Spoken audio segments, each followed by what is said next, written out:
Hello students, welcome back to another video of smart class. Smart study में आपका स्वागत है। आज इस वीडियो में हम लोग बहुत इंपॉर्टेंट माइक्रो इकोनॉमिक इश्यूज जो कि हैं हमारे इकोनॉमिक प्रॉब्लम, सेंट्रल प्रॉब्लम और पीपीसी एंड इट्स कंसेप्ट, इसको हम लोग कवर करेंगे इस वीडियो में।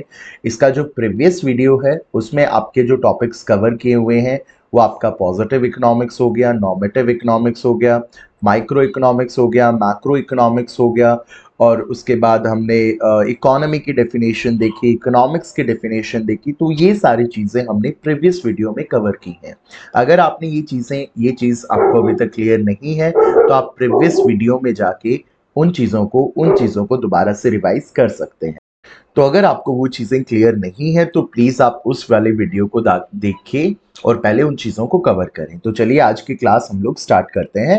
काफ़ी इंपॉर्टेंट ये क्लास हमारी रहने वाली है और अगर अभी तक आपने चैनल को सब्सक्राइब नहीं किया है तो प्लीज़ कर लीजिए, ताकि जो भी आपके 11th और 12th से रिलेटेड इकोनॉमिक्स के और अकाउंट्स के वीडियोज़ हैं, सीवेज से रिलेटेड वीडियोज़ हैं, वो आपको टाइम टू टाइम मिलते रहें।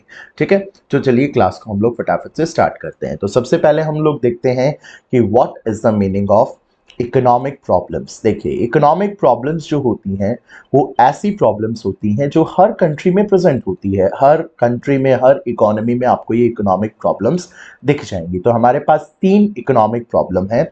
सबसे पहली जो इकोनॉमिक प्रॉब्लम है वो है अनलिमिटेड वांट्स। Unlimited wants. देखिए, मेरा ऐसे लिखने का मोटिव यही है ताकि आपको लिखते लिखते अगर आपकी आईज फोकस करेंगी तो आपको वो चीज़ें रिटेन हो जाएंगी। अगर मैं पीपीटी के थ्रू अगर आपको पढ़ाऊंगा तो आप उन चीज़ों को रिलेट नहीं कर पाएंगे, क्योंकि वो पहले से ही लिखी रहेंगी। तो आप उसको रीड करेंगे, नहीं रीड करेंगे, तो वो एक इश्यू हो जाता है। अगर मैं ऐसे लिख के आपको कराऊंगा तो आप चीज़ों को साथ में बोलेंगे, अंदर आप डिक्टेट करेंगे अंदर से, उन चीज़ों को देखेंगे तो आपको ज़्यादा रिटेन वो चीज़ें रहेंगी। तो फर्स्ट इकोनॉमिक प्रॉब्लम है अनलिमिटेड वांट्स। देखिए, जो ह्यूमन वांट्स होती है, अब हमने प्रीवियस वीडियो में भी डिस्कस किया था कि जो ह्यूमन वांट्स होती हैं वो ह्यूमन वांट्स अनलिमिटेड होती हैं। मतलब हमारी जैसे ही एक जरूरत पूरी होती है तो दूसरी जरूरत इमर्ज हो जाती है, दूसरी वांट क्या हो जाती है, इमर्ज हो जाती है। तो हमारी जरूरतें ऐसी होती हैं जो कभी भी खत्म नहीं होंगी। हमारी नीड्स कभी भी, ह्यूमन की नीड्स हैं वो कभी भी खत्म नहीं होंगे। अनलिमिटेड वांट्स हमारी होती हैं और हमारी जो वांट्स होती हैं वो मल्टीप्लाइंग नेचर की होती हैं। मल्टीप्लाइंग नेचर से मेरा मतलब है कि जैसे ही हमारी एक ज़रूरत पूरी होती है, हमारी दूसरी ज़रूरत इमर्ज हो जाती है और वो वाली जो ज़रूरत होगी, वांट होगी, वो जो प्रीवियस वांट होगी उससे कहीं ज़्यादा मल्टीप्लाइंग नेचर की होगी। फॉर एग्जांपल, अगर आपने सैमसंग का फ़ोन ले लिया तो अगली बार आप चाहेंगे कि आपके पास आईफोन हो जाए, फिर उससे अगली बार आप कुछ और चाहेंगे। मतलब हमारी जो वांट्स होती हैं पहली तो वो अनलिमिटेड होती हैं, बहुत सारी होती हैं, और दूसरी चीज़ जो है, हमारी जो अनलिमिटेड वांट्स होती हैं वो मल्टीप्लाइंग नेचर की होती हैं। ठीक है, तो ये आपकी पहली इकोनॉमिक प्रॉब्लम है, that human wants are unlimited, and unlimited के साथ साथ जो ह्यूमन वांट्स हैं वो मल्टीप्लाइंग नेचर की होती हैं। इसीलिए आप देखेंगे कि हम अपनी सारी नीड्स को कभी भी फुलफिल नहीं कर सकते। ठीक है, जो सेकंड इकोनॉमिक प्रॉब्लम है वो है लिमिटेड रिसोर्सेस। देखिए, रिसोर्सेस आप अगर एक इकोनॉमिक्स के पर्सपेक्टिव से देख रहे हैं तो जो भी हमारे पास फैक्टर्स ऑफ प्रोडक्शन होंगे, प्रोडक्शन करने के लिए जो जो चीज़ें ज़रूरत होंगी, वो सारी ही चीज़ें हमारे पास किस नेचर की हैं, लिमिटेड है। वो हमारे पास अबंडेंट क्वांटिटी में नहीं है, बहुत लिमिटेड है। तो हमारे जो रिसोर्सेज हैं वो हमेशा कैसे होते हैं, लिमिटेड होते हैं, हमेशा स्केर्स होते हैं। मतलब रिसोर्सेज की जो डिमांड होती है वो हमेशा उसके सप्लाई से ज़्यादा होती है, ऑब्वियसली। तो हमारे जो रिसोर्सेज हैं वो लिमिटेड हैं। इसीलिए हम लोग अपने कभी भी सारी नीड्स को पूरी नहीं कर सकते, क्योंकि अल्टीमेटली हमारी नीड्स को पूरा करने के लिए हमें रिसोर्सेज की ज़रूरत पड़ेगी, और जो रिसोर्सेज हमारे पास हैं वो लिमिटेड हैं, लेकिन हमारी जो वांट्स हैं वो अनलिमिटेड हैं। तो आप कैसे अपनी अनलिमिटेड वांट्स को अपने लिमिटेड रिसोर्सेज से फुलफिल कर पाएंगे? बिल्कुल नहीं कर पाएंगे। सारे वांट्स किसी की भी पूरी नहीं होती। अब हमारे जो देश के महान सबसे गरीब अमीर आदमी जो हैं, मुकेश अंबानी जी, उनकी भी सारी नीड्स कभी भी पूरी नहीं होंगी, क्योंकि अल्टीमेटली अगर उनके पास पैसा ज़्यादा है तो उनकी डिमांड भी ज़्यादा होंगी।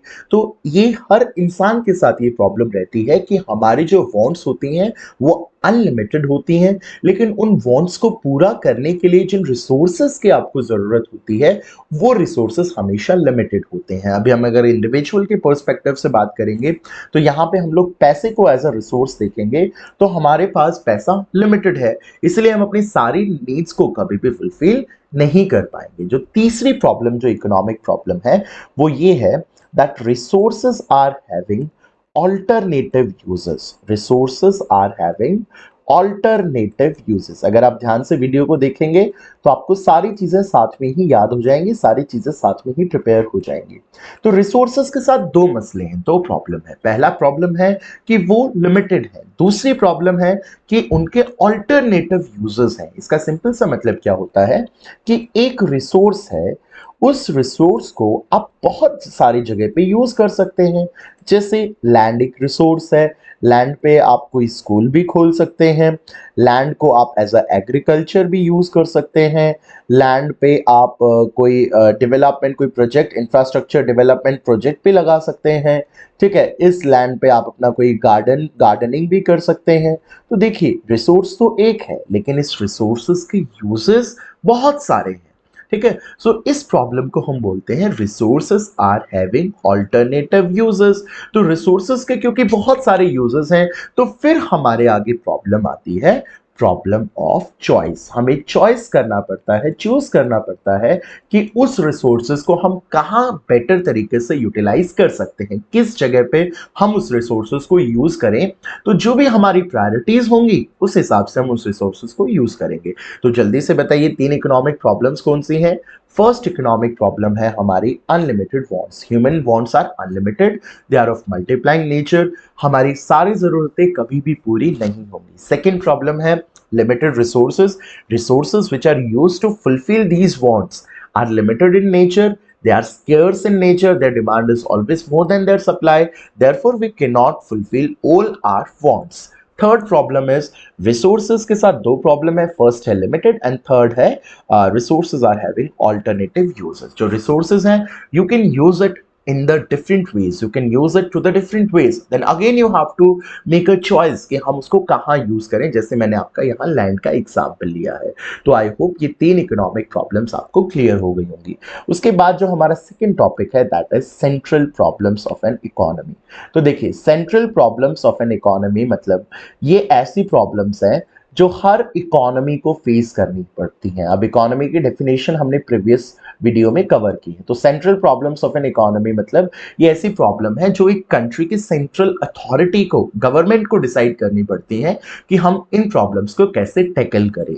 तो देखिए, सेंट्रल प्रॉब्लम्स में हमारे पास अगेन थ्री टाइप्स की प्रॉब्लम है। First, what to produce and in what quantity. तो इसका सिंपल सा मतलब होगा, इस प्रॉब्लम में हम लोग क्या देखेंगे?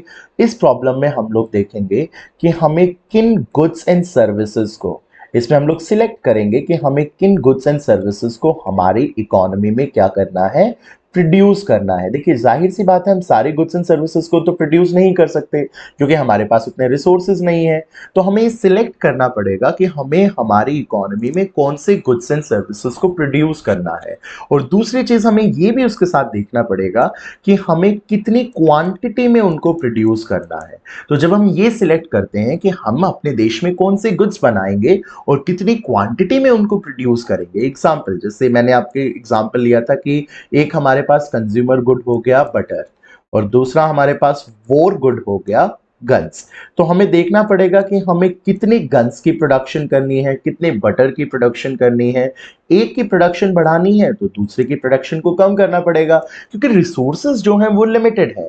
तो अगर आपने रिसोर्सेज को बटर में लगाने हैं तो गन्स से आपको रिसोर्सेज को रिड्यूस करना पड़ेगा। तो इसका सिंपल सा मतलब है कि हम सारी चीजें एक ही तरीके से नहीं प्रोड्यूस कर सकते साइमल्टेनियसली। अगर हम चाहें कि बटर की प्रोडक्शन को बढ़ा दें, गन्स की प्रोडक्शन को बढ़ा दें, एक्स की प्रोडक्शन को बढ़ा दें, वाई की प्रोडक्शन को बढ़ा दें, तो that thing is not possible because हमारी जो इकोनॉमी है उसमें रिसोर्सेज जो हैं वो लिमिटेड है। तो अगर आपको एक की प्रोडक्शन को बढ़ाना है तो दूसरे की प्रोडक्शन को कम करना पड़ेगा। तो it's very simple, what to produce and in what quantity में हम ये देखते हैं कि हमें कौन कौन से गुड्स की प्रोडक्शन करनी है और कितने मात्रा में हमें उन गुड्स को प्रोड्यूस करना है।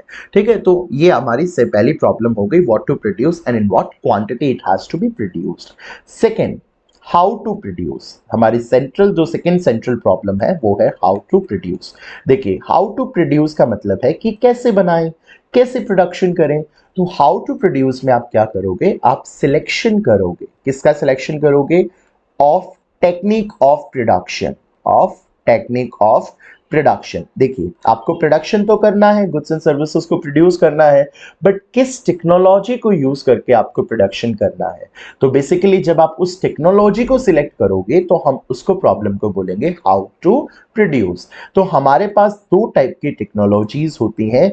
एक जो टेक्नोलॉजी होती है वो होती है लेबर इंटेंसिव, और दूसरी जो टेक्नोलॉजी होती है दैट इज कैपिटल इंटेंसिव। तो आपको प्रॉब्लम ये है कि आपको चॉइस करनी पड़ती है कि आप लेबर इंटेंसिव को यूज करेंगे कि कैपिटल इंटेंसिव को यूज करेंगे। देखिए, labour intensive name itself is very suggestive कि यहाँ पे ज्यादा लेबर होगा और कम मशीनरीज होंगी, और कैपिटल इंटेंसिव यहाँ पे ज्यादा मशीनरीज होंगी और कम आपका लेबर होगा। तो ये आपकी दो टेक्निक्स हैं प्रोडक्शन की। तो इन दोनों टेक्निक में से जब आप सिलेक्शन करेंगे कि भाई हम कौन सी टेक्निक को इस्तेमाल करें प्रोडक्शन के लिए, तो फिर आपकी जो प्रॉब्लम डिसाइड टैकल होगी वो कौन सी होगी, हाउ टू प्रोड्यूस। तो हाउ टू प्रोड्यूस में क्या सिलेक्ट करते हो, टेक्निक ऑफ प्रोडक्शन। दो टाइप की टेक्निक होती है, लेबर इंटेंसिव और कैपिटल इंटेंसिव। तो अभी हम कैसे इसका डिसीजन कैसे लेंगे कि हम कैसे प्रोडक्शन करें, कौन सी टेक्निक यूज करें। तो जाहिर है जो टेक्निक हमें ज्यादा प्रॉफिट देगी, जो टेक्निक हमें ज्यादा प्रॉफिट देगी, जो हमारे लिए इजीली अवेलेबल होगी, जैसे इंडिया में लेबर इजीली अवेलेबल है, यूएस में लेबर मिलना मुश्किल है, तो जो इजीली अवेलेबल होगी, ठीक है, जो हमारे लिए अफोर्डेबल होगी, उसी टेक्निक को हम लोग क्या करेंगे, यूज करेंगे। तो हम लोग अपने प्रॉफिट को देखेंगे, अवेलेबिलिटी को देखेंगे, अफोर्डेबिलिटी को देखेंगे, और जो बेस्ट सूटेबल टेक्निक होगी उसको हम अडॉप्ट करेंगे। हम ऐसे नहीं बोल सकते कि हम सिर्फ लेबर इंटेंसिव चूज करेंगे, कैपिटल इंटेंसिव। कुछ पैरामीटर्स होंगे जिनके बेसिस पे हम लोग ये डिसीजंस लेंगे। तो प्रॉफिट एक पैरामीटर हो गया, अवेलेबिलिटी हो गया, अफोर्डेबिलिटी हो गया, कॉस्ट हो गया, ठीक है, आपके लॉज हो गए, ठीक है। तो इन सब चीजों को आपको कंसिडर करना है जब भी आप टेक्नोलॉजी को चूज करेंगे। तो हमारी सेकेंड प्रॉब्लम है how to produce, we have discussed. Third जो सेंट्रल प्रॉब्लम हमारी है that is for whom to produce. ठीक है, फॉर whom टू प्रोड्यूस का मतलब क्या है, देखिए, फॉर whom टू प्रोड्यूस। अब यहाँ ये आपके लिए काफी इंपॉर्टेंट है। फॉर whom टू प्रोड्यूस में हम लोग ये देखेंगे कि हमें प्रोडक्शन तो करनी है, लेकिन हमें सोसाइटी के किस सेक्शन के लिए, सोसाइटी के किस सेक्शन के लिए हमें गुड्स एंड सर्विसेज को प्रोड्यूस करना है। अमीरों के लिए बनाना है, या गुड्स गरीबों के लिए बनाना है, या मिडिल क्लास के लिए बनाना है। तो जब हम लोग ये डिसाइड करते हैं कि हमें जो प्रोडक्शन करना है वो सोसाइटी के कौन से सेक्शन के लिए प्रोडक्शन करना है, तो वहां पे जो हमारा डिसीजन होगा, जो सेंट्रल प्रॉब्लम हम डिस्कस कर रहे होंगे, वो सेंट्रल प्रॉब्लम होगी फॉर होम टू प्रोड्यूस। तो बेसिकली गुड्स तो हर किसी के लिए होते हैं। हमारी इकोनॉमी में आप देख लीजिए, गुड्स होंगे हर किसी के लिए होंगे। आपके पास 5 रुपए की आपको आइसक्रीम मिल जाएगी, 10 रुपए की आइसक्रीम भी आपको मिल जाएगी, 50 की भी मिल जाएगी, 100 की भी मिल जाएगी, 200 की भी मिल जाएगी। तो मतलब हमारे यहाँ जो प्रोडक्शन है वो हर सेक्शन के लिए हो रहा है। हम ऐसे ही कोई स्पेसिफिक सेक्शन को टारगेट करके गुड्स नहीं प्रोड्यूस कर रहे हैं। Goods are produce for each and every section of the society. It's depend on the purchasing power of a consumer. ये कंज्यूमर की परचेजिंग पावर पे डिपेंड है कि वो कौन से गुड्स और कौन से सर्विसेज को अफोर्ड कर सकता है। तो आपको बेसिकली इतना ही याद रखना है, फॉर whom टू प्रोड्यूस में हम लोग सेक्शन ऑफ सोसाइटी चूज करते हैं जिसके लिए हमें गुड्स का प्रोडक्शन करना है। तो यहाँ पे आपके दो टाइप की डिस्ट्रीब्यूशन है जो आपके एग्जाम में आपसे पूछ सकते हैं। One is functional distribution and another one is personal distribution. Functional distribution and personal distribution. देखिए, फंक्शनल डिस्ट्रीब्यूशन का मतलब क्या है, it is the division of the national income amongst the factor of production. जो आपकी नेशनल इनकम है वो आपके फैक्टर्स ऑफ प्रोडक्शन में कितनी डिवाइडेड है, मतलब आपकी नेशनल इनकम लैंड पे कितनी डिवाइडेड है, लेबर पे कितनी डिवाइडेड है, कैपिटल पे कितनी है, एंटरप्रेन्योर से कितना उसका कंट्रीब्यूशन है। तो जब आपकी नेशनल इनकम का डिवीजन हम लोग फैक्टर्स ऑफ प्रोडक्शन में देखते हैं तो इसको हम लोग बोलते हैं फंक्शनल डिस्ट्रीब्यूशन। और जब हम अपनी नेशनल इनकम का डिस्ट्रीब्यूशन करते हैं amongst the people, amongst the common man, लोगों में जब हम अपने नेशनल इनकम का डिस्ट्रीब्यूशन करते हैं, भाई रिचर क्लास से कितना है, आपका मिडिल क्लास से कितना है, आपका पुअर क्लास से कितना है, ठीक है। तो जब हम लोगों में हम अपनी नेशनल इनकम का डिवीजन करते हैं तो इस वाले डिवीजन को बोलते हैं पर्सनल डिस्ट्रीब्यूशन। तो आप फंक्शनल और पर्सनल दोनों डिस्ट्रीब्यूशन को याद रखें। तो हमने 3 इकोनॉमिक प्रॉब्लम्स देखी और हमने 3 अपनी सेंट्रल प्रॉब्लम्स डिस्कस की। अभी हमारा जो अगला कंसेप्ट रहेगा दैट इज पीपीसी। तो व्हाट इज पीपीसी, हम लोग फटाफट देखते हैं। देखिए, PPC is the graphical representation of possible combinations of two goods which can be produced with the given resources and technologies, which can be produced with the given resources and technologies. तो basically क्या होता है PPC, देखिए इसको आप PPC भी बोल सकते हैं, पीपीएफ प्रोडक्शन पॉसिबिलिटी फ्रंटायर भी बोल सकते हैं, ट्रांसफॉर्मेशन कर्व टीसी भी बोल सकते हैं, ट्रांसफॉर्मेशन बाउंड्री टीबी भी बोल सकते हैं। तो जो भी आप बोलना चाहें इसको पुकार सकते हैं। तो अब ये मतलब क्या होता है हम वो फटाफट से डिस्कस कर लेते हैं। देखिए, PPC is the graphical representation. किसका ग्राफिकल रिप्रेजेंटेशन है? उन सारी कॉम्बिनेशंस का, दो गुड्स के उन सारी कॉम्बिनेशंस का जिनको आप दिए हुए रिसोर्सेज और टेक्नोलॉजी से क्या कर सकते हैं, प्रोड्यूस कर सकते हैं। देखिए, इस डेफिनेशन से आपको शायद क्लियर ना हो लेकिन इस एग्जांपल से जरूर क्लियर हो जाएगा। देखिए, लेट्स से कि ये बकेट है, मैंने आपको एक बकेट दी, इस बकेट में मैंने बहुत सारे रिसोर्सेज फिल कर दिए, फिर मैंने आपको एक और बकेट दी और इस वाले बकेट में मैंने बहुत सारी टेक्नोलॉजीज फिक्स कर दी। ठीक है, बहुत सारी technology just for the understanding है। ठीक है, हम ऐसे रिसोर्सेज टेक्नोलॉजी को बकेट में फिट नहीं कर सकते बट आपकी इजी अंडरस्टैंडिंग के लिए हम यूज सकते हैं। तो रिसोर्सेज और टेक्नोलॉजी को मैंने एक बकेट में फिल किया, मैंने दोनों बकेट आपको दे दी और मैंने बोला लीजिए ये दोनों बकेट हो गई, ये बकेट 1 हो गई और ये बकेट 2 हो गई। अब इन दोनों बकेट्स में आपके रिसोर्सेज और टेक्नोलॉजीज हैं, इसमें रिसोर्सेज हैं, इसमें टेक्नोलॉजीज हैं।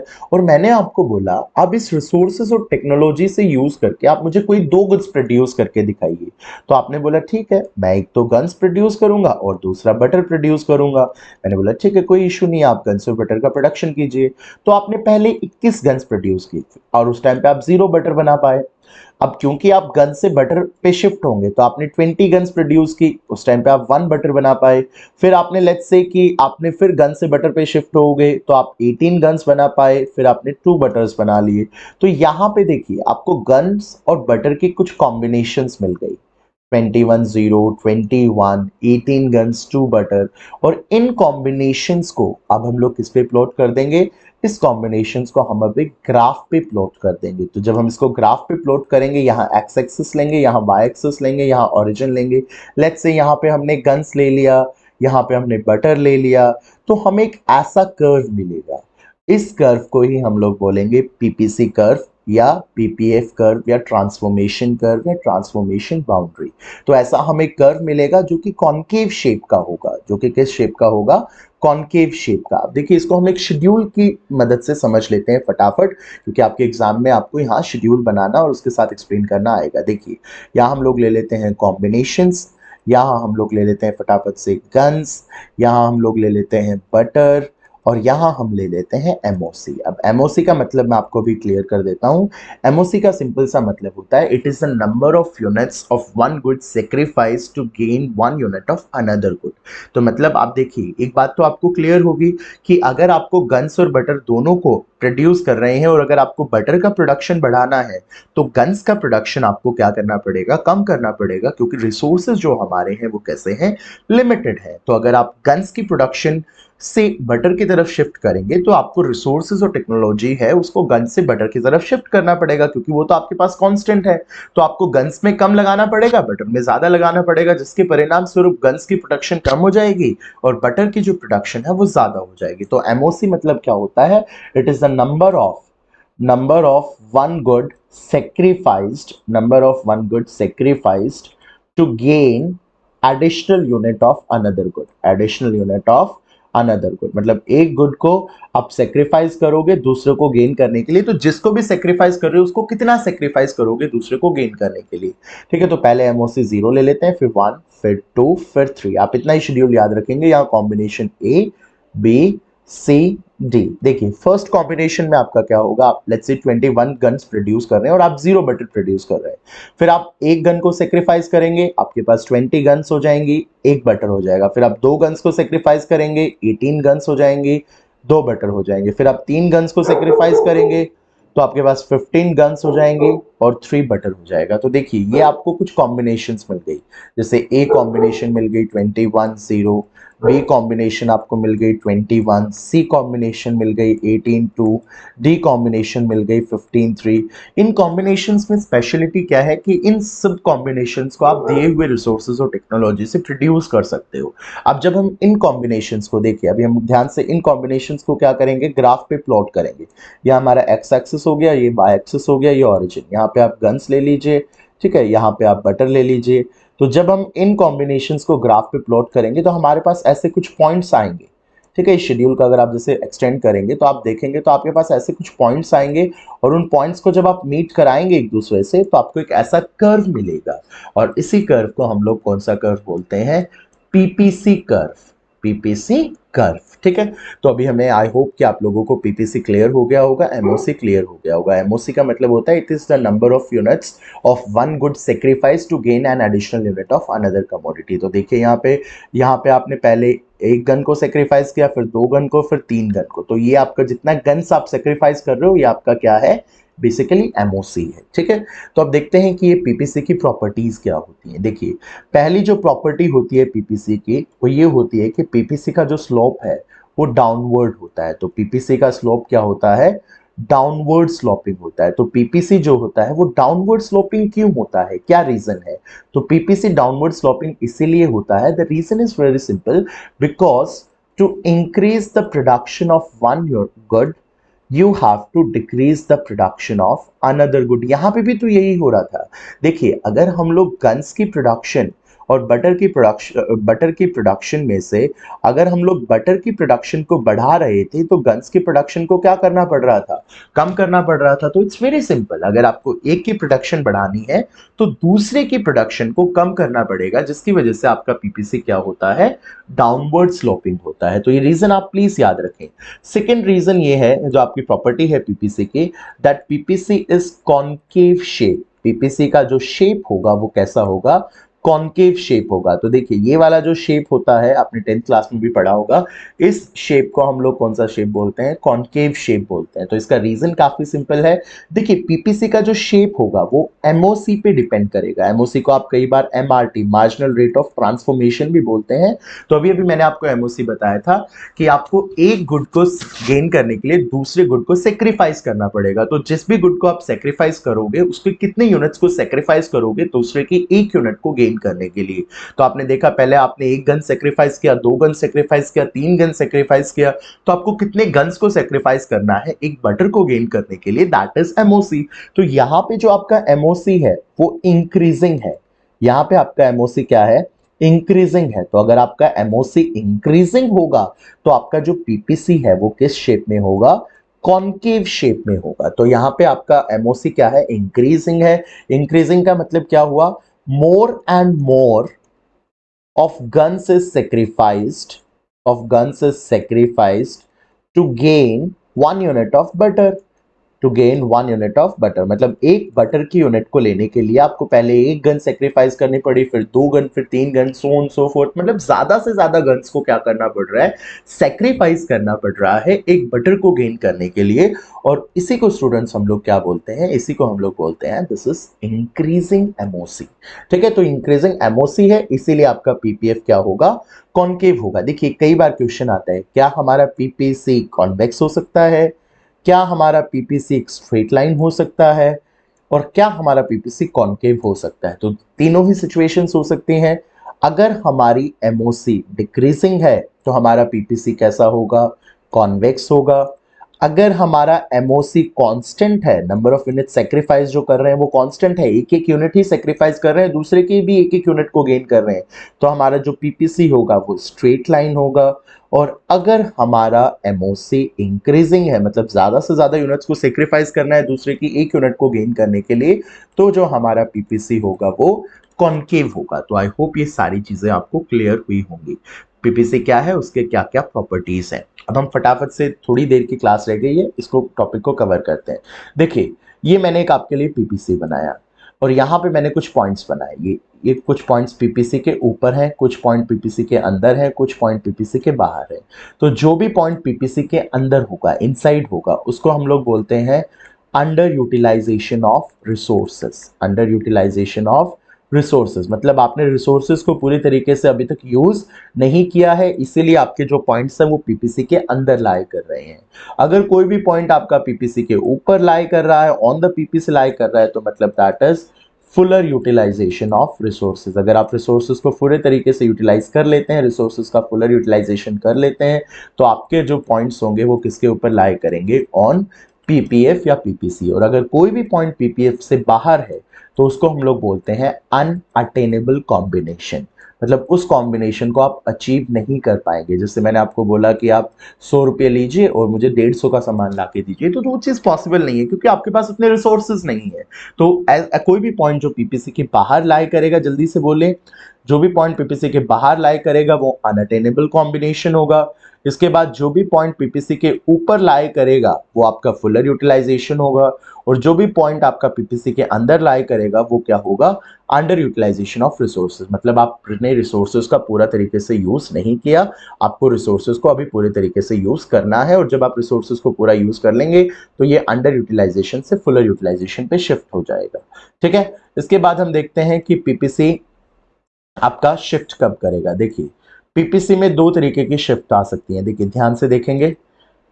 जैसे ये हमारा पीपीसी है, यहाँ हमने गन्स लिया, यहाँ हमने बटर लिया, तो मान लो हमारी इकोनॉमी में गन्स और बटर दोनों के रिसोर्सेज बढ़ गए, तो हम गन्स की भी प्रोडक्शन बढ़ा पाएंगे और बटर की भी प्रोडक्शन बढ़ा पाएंगे, और हमारा जो पीपीसी है वो कहाँ शिफ्ट हो जाएगा, राइट वर्ड शिफ्ट हो जाएगा। तो हमारा पीपीसी कहाँ शिफ्ट होगा, राइट वर्ड शिफ्ट होगा। तो पीपीसी राइट वर्ड शिफ्ट कब होगा, जब दोनों एक्सेस, मतलब एक्स एक्सेस और वाई एक्सेस, मतलब गन्स और बटर दोनों के ही रिसोर्सेज और टेक्नोलॉजी बढ़ जाए। तो जब रिसोर्सेज टेक्नोलॉजी बढ़ जाएंगे तो जाहिर सी बात है प्रोडक्शन बढ़ जाएगा, और प्रोडक्शन बढ़ जाएगा तो पीपीसी आपका कहाँ शिफ्ट कर जाएगा, राइट वर्ड शिफ्ट करेगा। पीपीसी कहाँ शिफ्ट करेगा, राइट वर्ड शिफ्ट करेगा। तो ये चीज आपको याद रखनी है।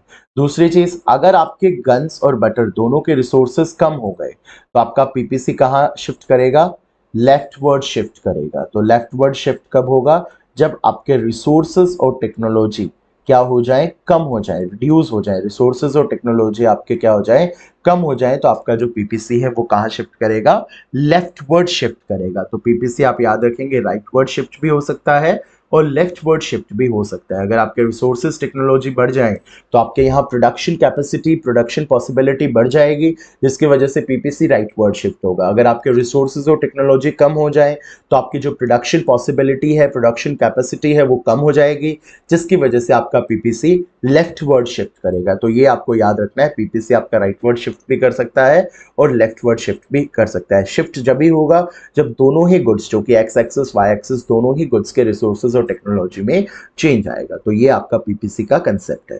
तो आई होप कि आपको आज की क्लास के सारे कंसेप्ट क्लियर होंगे। सबसे पहला जो कंसेप्ट था that was economic problem, then what are the central problems of an economy, what is PPC.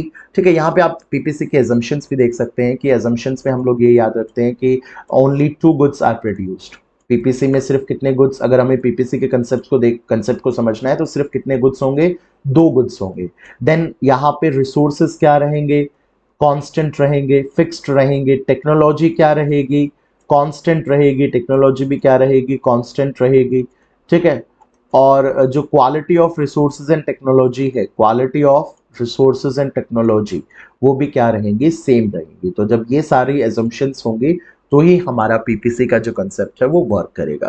तो हमने अजम्पशंस भी देख ली, उसके बाद हमने शेड्यूल के थ्रू भी समझा, एक पीपीसी को बना के भी देखा, उसके बाद पीपीसी का शेप कैसा हो सकता है, 2 प्रॉपर्टीज कौन कौन सी होती हैं, और पीपीसी राइटवर्ड शिफ्ट कब करेगा, लेफ्टवर्ड शिफ्ट कब करेगा, ये भी हमने देखा। तो आई होप कि आपको आज की क्लास के सारी जो टॉपिक्स हैं वो बहुत अच्छे से क्लियर हुए होंगे। Thank you for your cooperation, और प्लीज़ आप वीडियो को लाइक कीजिए, अपने फ्रेंड्स के साथ शेयर कीजिए, और अगर आपको ये वीडियोस पसंद आ रहे हैं, आपकी पूरी माइक्रो इकोनॉमिक्स इसमें कवर होगी, साथ में आपके 11th और 12th के अकाउंट्स के कंसेप्ट भी समझ क्लियर होंगे, 11th और 12th के इकोनॉमिक्स के कंसेप्ट भी क्लियर होंगे, तो आप इन वीडियोस को देख के बहुत ईजिली अपने कंसेप्ट को क्लियर कर सकते हैं। साथ में मैं आपके साथ में नोट्स बना रहा हूँ, तो आप भी मेरे साथ वो नोट्स प्रिपेयर कर सकते हैं, जो आपके लिए काफ़ी हेल्पफुल होंगी। Thank you, take care, bye bye, keep studying.